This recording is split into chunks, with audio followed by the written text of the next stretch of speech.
వ్యాపార ధోరణితో కాకుండా సమాజంలో ఒక ఉన్నతమైన మార్పు కోసం పనిచేస్తున్నటువంటి ప్రకృతి వ్యవసాయం టీం త్వరలో మరిన్ని మీటింగ్లతో సహా ప్రకృతి మీద అవగాహన, మనిషికి ఉండవలసిన బాధ్యత, ప్రతి రైతు ఎట్లా బ్రతకాలి, ఒక రైతు రాక్షసుడిగా కాదు, రసాయనాలు వేసే రాక్షసుడిగా కాదు, జన్మనిచ్చిన తల్లి తర్వాత పునర్జన్మనిచ్చే తండ్రిలాగా ముందు తరాలని మనకు బ్రిడ్జ్లాగా ముందు తరాలకు బ్రిడ్జ్లాగా పనిచేసేలాగా మన శరీర నిర్మాణానికి వాళ్ళు సహకరించాలని, ఒక దేవుడిలా మనం మనం వాళ్ళని లెక్కగట్టాలనే ఉద్దేశంతో ఈ మార్పు కోసం మేము ప్రయత్నిస్తున్నాం.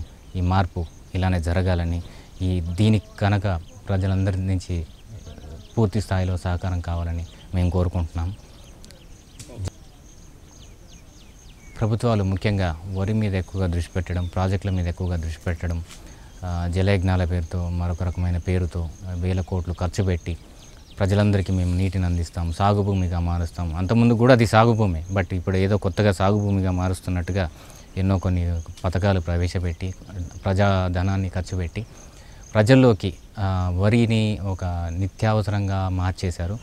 దీనివల్లే రకరకాల సమస్యలు వస్తున్నాయి. ఇది కాకుండా ముఖ్యంగా వాళ్ళ ప్రోత్సాహం ఇప్పుడు ఏదైతే ఇస్తున్నారో రైతు బంధు పథకం కింద కానీ, మనం కడుతున్నటువంటి కాళేశ్వరం ప్రాజెక్టులు కానీ, ఇటువంటి ప్రాజెక్టుల మీద ముఖ్యంగా ఎంత అయితే దృష్టి పెడుతున్నారో, అది కాకుండా వర్షాధార పంటల మీద వాళ్ళు కనుక దృష్టి పెట్టినట్టయితే, ఒక వర్షాధార పంటలో వచ్చినటువంటి దిగుబడి మీద వాళ్ళు 2 కాలాల్లో, అంటే నీటి సహాయంతో చేసేటువంటి వ్యవసాయంలో 2 కాలాల్లో ఎంత డబ్బు సంపాదిస్తారో ఆ డబ్బు వచ్చే విధంగా వాళ్ళకి మద్దతు ధర గనక అందించగలిగినట్టయితే ప్రజలెవ్వరు కూడా యూరియా కోసం కానీ ఈ ప్రభుత్వ అధికారుల చుట్టూ తిరగాల్సిన అవసరం లేదు. ప్రభుత్వాలు కూడా వ్యయ ప్రయాసాలతోటి కూడుకున్నటువంటి పనులు చేయాల్సిన అవసరం లేదు.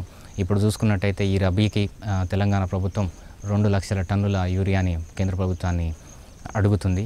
2 లక్షల టన్నుల యూరియా తెలంగాణ భూమిలో పడిందంటే అది బంగారు తెలంగాణ అవుతుందా, బంజరు తెలంగాణ అవుతుందా? సో ఖచ్చితంగా యూరియా వాడిన పొలాలు 20 సంవత్సరాల్లో బంజరు భూములుగా మారిపోతాయండి. సో కాబట్టి ఆ యూరియాను వాడకుండా, దీన్ని ప్రోత్సహించకుండా పంటలు వర్షాధార పంటల్ని ప్రోత్సహిస్తూ వాళ్ళ దగ్గర నుంచి వచ్చినటువంటి ధాన్యానికి, ఇప్పుడు ముఖ్యంగా మార్కెట్లో తీసుకున్నట్టయితే కొర్రలకి రైతుకు 15 నుంచి 20 రూపాయల కిలో వస్తుంది.